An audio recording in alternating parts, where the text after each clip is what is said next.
6 பாலுக்கு 19 ரன் அடிக்கணும். ஃபர்ஸ்ட் பாலே போல்ட். அடுத்த நியூ பேட்ஸ்மேன் வெங்கி நேரா சூப்பரா அடிப்பாரு. ஆனா வைடு பால், ரன் அவுட்டுக்கான சான்ஸ் அதிகமா இருக்கு.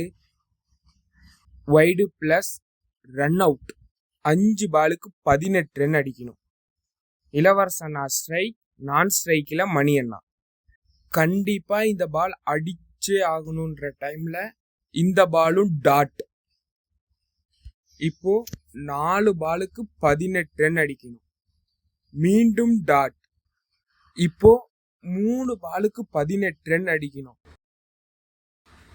அடிச்சாருங்க தூக்கி சிக்ஸர். 2 பாலுக்கு இன்னும் 12 ரன் மட்டும்தான் அடிக்கணும்.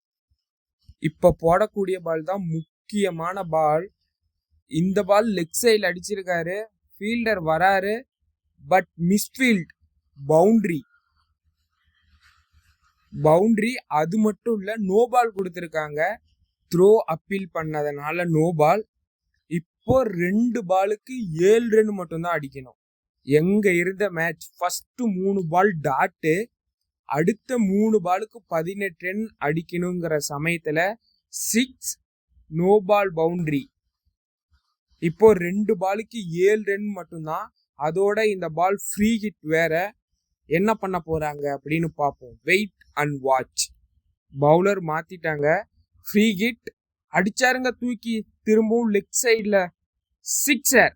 6 பாலுக்கு 19 ரன் அடிக்கணுங்கிற சமயத்துல 3 பாலுக்கு 18 ரன் அடிக்கிற மாதிரி இருந்தது. அங்க இருந்து பேட்டிங் டீம் ஒரு நல்ல ஒரு கம்பேக். அதுவும் இளவரசன் அண்ணா நல்லா சூப்பரா ஆடி இருக்காரு.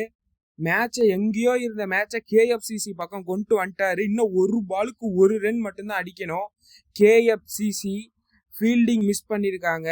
பவுண்டரி, நோ பால், இதை மட்டும் கண்டிப்பா கண்ட்ரோல் பண்ணியிருந்தா ஃபீல்டிங் டீம் கண்டிப்பா இந்த மேட்சை வின் பண்ணியிருக்க முடியும். இப்போ இந்த சமயத்துல 1 பாலுக்கு 1 ரன் மட்டும்தான். பவுலர் ரெடியா இருக்காரு. என்ன பண்ண போறாரு இளவரசன் அண்ணன்? சென்சிபிளா ஒரு single. Match win by KFCC.